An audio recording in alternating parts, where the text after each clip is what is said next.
মহাদেবকে আটকান প্রভু। আপনি কেন ওনাকে বলছেন না? তুমি বিচলিত হয়েও না দেবী, এটা সেই মহালীলারই অঙ্গ। ইন্দ্রদেব তো এটাও জানেন না যে তিনি স্বয়ং এই অলৌকিক লীলার এক পাত্র।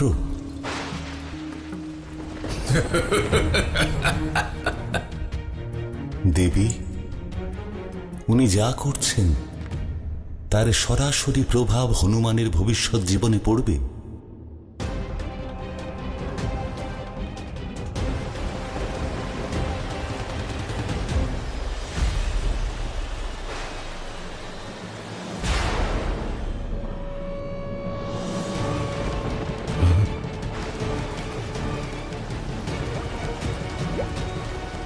হে মহাদেব, আমাদের রক্ষা করুন।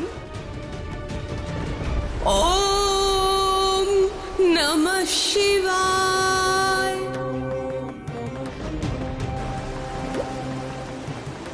ওম নমঃ শিবায়। তোমার সঙ্গে তোমার সন্তানও আজ শেষ হয়ে যাবে। আমার সিংহাসনের উপর যারা কুদৃষ্টি দেয় তাদের এই দুর্দশাই হয়। কিন্তু আমি আর সহ্য করতে পারছি না প্রভু, কিছু একটা করুন। ওম নমঃ শিবায়।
অসম্ভব!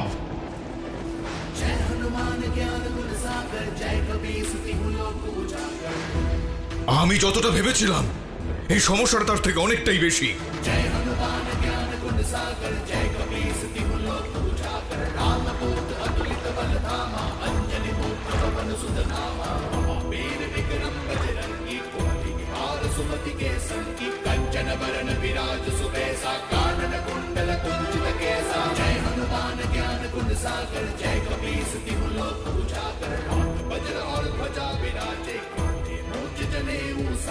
शंकर सुवन केसरी नंदन तेज प्रताप महाजगवंदन। जय हनुमान ज्ञान गुण सागर जय कपीस तिहु लोक उजागर। रामदूत अतुलित बल धामा अंजनी पुत्र पवन सुत नामा। আপনাকে অসংখ্য ধন্যবাদ প্রভু।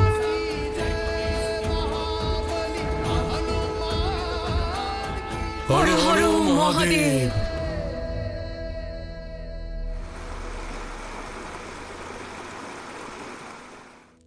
অতিথি আপ্যায়নের সব আয়োজন হয়ে গেছে। মনে রেখো, অতিথিদের আপ্যায়নে যেন কোনো রকম ত্রুটি না থাকে। পুষ্প সম্ভার ওখানে আরো বাড়িয়ে দাও। যাও।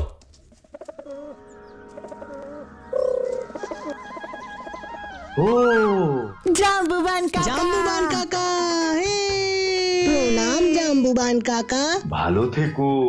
আরে এসো এসো আমার বানর বাচ্চারা, দেখো আমি তোমাদের সবার জন্য উপহার নিয়ে এসেছি। এটা তোমার, এটা তোমার, আর এটা তোমার। ভালো লেগেছে? কাকা, শুধু উপহার দিলে কাজ চলবে না কিন্তু। এর আগের বার তুমি আমাদের পুরো গল্পটা না বলেই চলে গেছিলে। কাকা এদিকে আসুন, আজ আপনাকে পুরো গল্প বলতেই হবে, না হলে আপনাকে ছাড়বোই না। আমরা শোনাতেই হবে, না হলে আপনাকে ছাড়বো না। ঠিক আছে, তাহলে আজকে আমি পুরো গল্প শোনাবো। কাকা, আপনি এই গল্পটা কোথা থেকে জেনেছিলেন? আমি কি করে জানলাম? আরে এই সব তো আমার চোখের সামনেই হয়েছে। আচ্ছা, হ্যাঁ, যবে থেকে এই সৃষ্টি শুরু হয়েছে, যবে এই সৃষ্টি শেষ হবে, যুগ যুগ ধরে এই সৃষ্টির সাক্ষী আমি। সবকিছুই দেখেছে এই জাম্বুবান। সব দেখেছে এই জাম্বুবান। আরে এই লোকগুলো কোথায় যাচ্ছে? আপনি জানেন না, ওরা কেশরী মহলে যাচ্ছে। আরে কেশরী মহল? হ্যাঁ, মানে দেবী অঞ্জনের সাতভক্ষণের উৎসবে তো আমি এসেছিলাম, তোমরা তো আমাকে ভুলিয়েই দিয়েছো। আরে আমাকে যেতে দাও, আমাকে যেতে দাও। আরে জাম্বুবান কাকা, আমি কাহিনী শোনাবো। আমরা কোথাও যেতে দেবো না তোমাকে। মহাশক্তিশালী, পরম জ্ঞানী, পরম শ্রদ্ধেয় জাম্বুবান মহাশয় দৌড়তে দৌড়তে পদার্পণ করছেন। আরে দাঁড়ান, দাঁড়ান। কি হয়েছে? আরে এই দুষ্ট বাচ্চাগুলো কি করেছে ওরা? উফ, বেঁচে গেছি। জ্যেষ্ঠ ভ্রাতাকে কেশরীর প্রণাম। আপনি আমার আমন্ত্রণ গ্রহণ করেছেন, আমি ধন্য হয়েছি। কেশরীরাজ, আপনার যে সন্তান আসছে তার জন্য আমার অনেক আশীর্বাদ এবং শুভকামনা। ধন্যবাদ। আপনি আমাদের অতিথি, দয়া করে ভিতরে আসুন আর নিজের আসন গ্রহণ করুন। আসুন। কেশরীরাজ, আমি কোনো অতিথি নই, আমি তো আপনার পরিবারেরই এক অংশ। আমাকে বলুন আমার জন্য কোন কার্য আছে। আমি একটা কথা বলি, আমি খাদ্য বিষয়টা খুব ভালো বুঝি, আমি রন্ধনশালার দিকটাই দেখি। কোথায় কোথায় আপনার রন্ধনশালা? রন্ধনশালা আপনি কি করছেন? ভ্রাতা শুনুন আমার কথা। ভ্রাতা, প্রিয় জ্যেষ্ঠ ভ্রাতা, আপনি এত সম্মানীয়, আমার পিতৃতুল্য, আমি আপনাকে দিয়ে কোনো কাজ কি করে করাতে পারি? ঠিক আছে, আপনি যদি চান তাহলে আমি প্রধান দরজায় দাঁড়িয়ে সকল অতিথিদের অভ্যর্থনা জানাচ্ছি। এবার আপনি খুশি তো?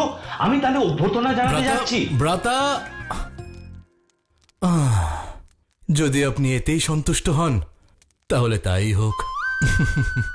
দেখেছ দেবী, কি সরলতার সঙ্গে ব্রহ্মাপুত্র মনীষী জাম্বুবান নিজের মহানুভবতার প্রদর্শন না করে রাজা কেশরীর হৃদয় জয় করলেন। জাম্বুবান ওই মহান জ্ঞানীদের একজন, যিনি এই ব্রহ্মাণ্ডের রচনা হতে দেখেছেন। সত্যিই প্রভু, সেই যুগ যুগ ধরে প্রভু শ্রী হরি বিষ্ণুর প্রত্যেক অবতার ওনার প্রত্যেক রূপের সাক্ষী হয়েছেন। কিন্তু দেখুন, কত বিনম্রভাবে দুয়ারে জোর হাতে দাঁড়িয়ে আছেন।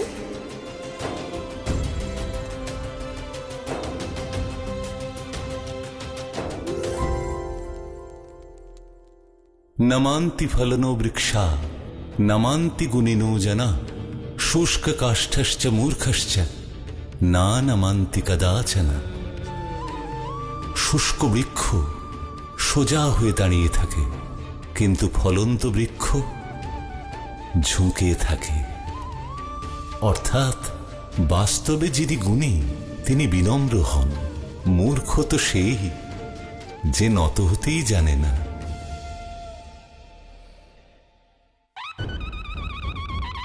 সাবধান সাবধান, কিষ্কিন্ধা রাজ্য নরেশ অদ্বিতীয় অমোঘ মহারাজ বালির স্ত্রী মহারানী তারা, মহারাজ বালির অনুজ রাজকুমার সুগ্রীব আর ওনার স্ত্রী দেবী রুমা পদার্পণ করছেন। প্রণাম মহারানী তারা। প্রণাম দেবী রুমা, মিত্র সুগ্রীব, আপনাদের সবাইকে কেশরী মহলে স্বাগত জানাতে পেরে আমি অত্যন্ত প্রসন্ন হয়েছি। কিন্তু আমি প্রসন্ন হইনি মহারাজ।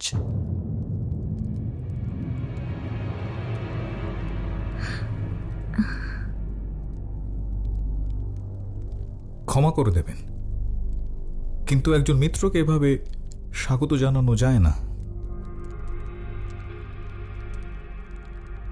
যতক্ষণ না দুজন পরস্পরকে আলিঙ্গন করছে ততক্ষণ যেন দেখা হওয়াটা অসম্পূর্ণ বলে মনে হয়। আপনাকে স্বাগত মিত্র সুগ্রীব। মহারাজ কেশরী, আমাদের ভগিনী অঞ্জনীর জন্য আমাদের সকলের পক্ষ থেকে এই উপহার সামগ্রী। আর কিছু ফল এনেছি। আর মহারাজ, কেশর আর বাদাম দিয়ে বানানো এই বিশেষ পায়েস আমাদের প্রিয় তারা দিদি বানিয়েছেন নিজের প্রিয় সখী অঞ্জনির জন্য, তাও নিজের হাতে। আশ্চর্য, এত ব্যস্ততার মধ্যে থেকেও আপনি আপনার সখী অঞ্জনির জন্য স্বয়ং পায়েস বানিয়েছেন। আপনজনেদের জন্য সময় বের করে নিতে হয় মহারাজ। আমাদের অঞ্জনি যতটা আনন্দ পাবে এই পায়েস খেয়ে, তার চেয়ে অনেক বেশি আনন্দ আমি পাবো ওকে এই পায়েস খাইয়ে।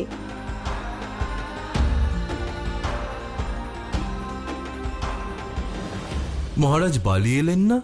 উনি কোনো রাজকার্যে ব্যস্ত আছেন, কিন্তু উনি সংবাদ পাঠিয়েছেন উনি শীঘ্রই এখানে এসে উপস্থিত হবেন। আমরা ওনার জন্য অপেক্ষা করব।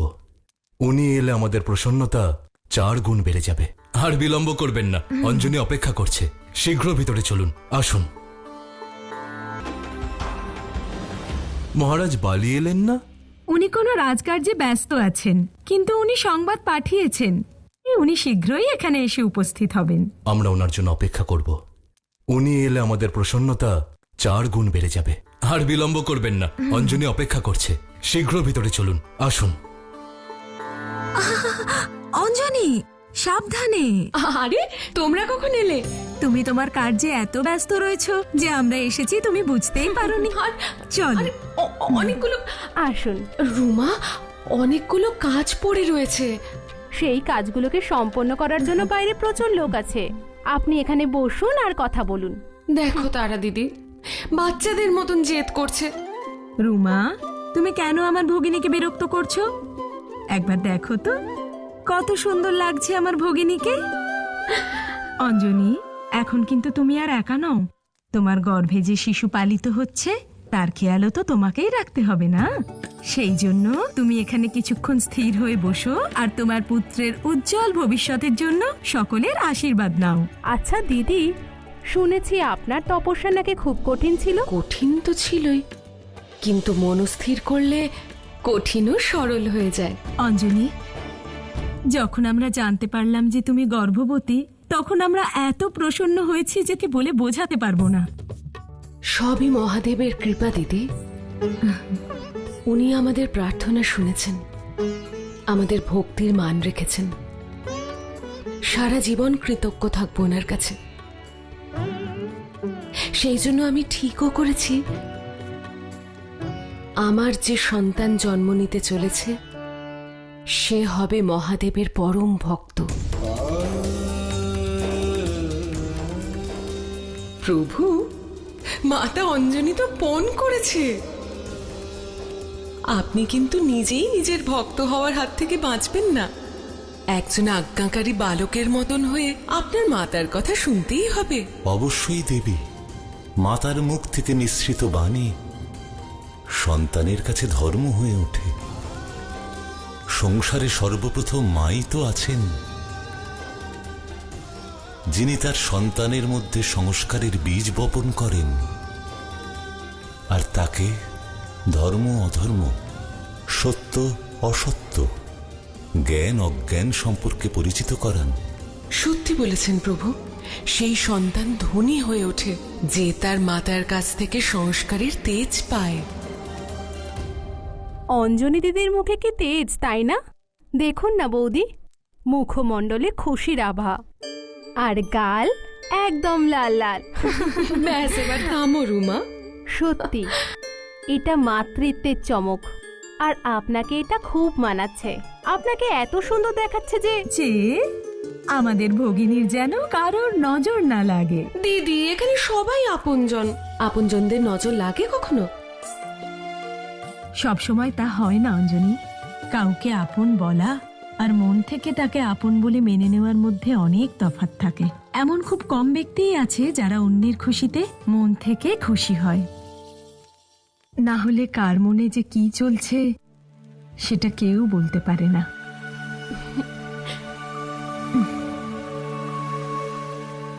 হে মহাদেব, আমাদের ভগিনী আর তার সন্তানকে কুনজর থেকে রক্ষা করুন।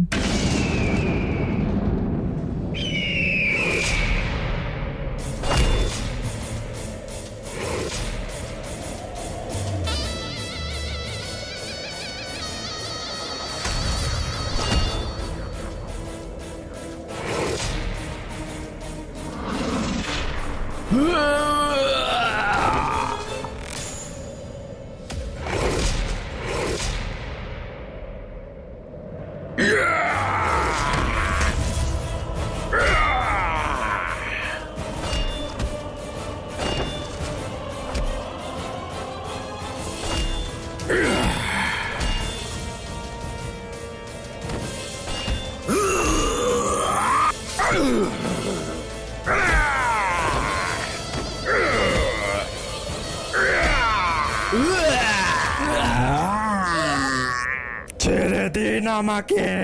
আর কোনোদিন আপনার সীমায় প্রবেশ করব না। ছেড়ে দিন আমাকে। রাক্ষস আর বানরদের মধ্যে যে সমঝোতা ছিল তাকে ভেঙেছিস তোরা।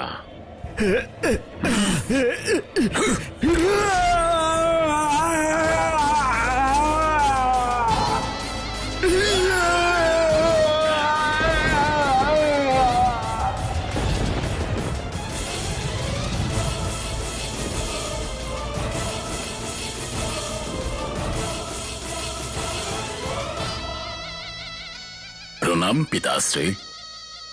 যদি আপনি কয়েক মুহূর্ত আগে আসতেন তাহলে আপনি নিজের চোখেই দেখতে পেতেন যে ওই অনুপ্রবেশকারী রাক্ষসদের কি দুরবস্থা আমি করেছি। রাক্ষসদের তাড়িয়ে আনন্দিত হওয়ার দিন আর নেই বালি। তুমি একজন রাজা, তোমার চারপাশে কি ঘটনা ঘটে চলেছে সেই খবর তোমার কাছে থাকা উচিত। তুমি কি বিন্দুমাত্র আভাস পেয়েছো কি ধরনের সংকটের আবির্ভাব হয়েছে যা তোমার ঘুম কেড়ে নেবে? বালি তো ইন্দ্রদেবের ঔরসজাত পুত্র প্রভু, অর্থাৎ নিজের সমস্যা সমাধানের জন্য দেবরাজ ইন্দ্র তার বানর পুত্রর কাছে এসেছেন। বালির থেকে শক্তিশালী আর প্রতাপী রাজা এই পুরো বানর কুলে আরে নেই দেবী। এই জন্য যদি এক বানর শিশুকে ছলে বলে কিংবা কৌশলে পৃথিবীতে যাওয়া আটকাতে হয়, তাহলে তার জন্য বালির থেকে যোগ্য তো আর কেউ হতেই পারে না। কিন্তু বালি এরকম কেন করবে? কোনো দুষ্টেরই অন্যায় করার কোনো কারণ থাকে না, কেবল অজুহাত লাগে তাদের। কিন্তু এখানে তো ইন্দ্রদেব বালির জন্য অজুহাতও তৈরি করেছেন দেবী।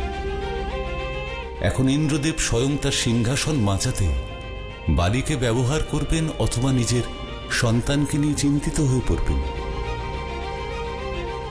দেবী, এবার এর নির্ণয় তুমিই করো। এ আপনি কি বলছেন পিতাশ্রী? স্পষ্ট করুন, আমি ঠিক বুঝতে পারছি না। ওই অঞ্জনী আর কেশরী, ওদের এক অলৌকিক পুত্র প্রাপ্তি হতে চলেছে। অঞ্জনীর গর্ভে বেড়ে চলা শিশু একদিন তোমার শিশুদেরও বিপাকে ফেলতে পারে। এ আপনি কিরকম কথা বলছেন পিতাশ্রী? এই পৃথিবীতে এমন কেউ নেই যে শক্তি অথবা শৌর্যে বালির সমকক্ষ হতে পারে। আর আপনি আমাকে বলছেন যে আমি একটা গর্ভস্থ শিশুকে ভয় পাবো? এইটাই তোমার এই অহংকারী একদিন তোমার পতনের কারণ হয়ে উঠবে। আমি স্বয়ং তোমাকে বোঝাতে এসেছি, বলতে এসেছি, আর তোমার এইগুলোকে উপহাস বলে মনে হচ্ছে। ক্ষমা করবেন পিতাশ্রী, আপনি আমায় বলুন আমাকে কি করতে হবে। অঞ্জনী আর কেশরীর ওই সন্তান তোমার সিংহাসনের জন্য সংকট উৎপন্ন করতে পারে। ও জন্ম নিক, তার আগেই ওর অন্তিম পর্বটা একেবারে সেরে ফেলো। এটা আমার নির্দেশ। আপনি নিশ্চিন্ত থাকুন পিতাশ্রী, আমি ওই শিশুর শেষ ওর মাতার গর্ভেই করে দেব।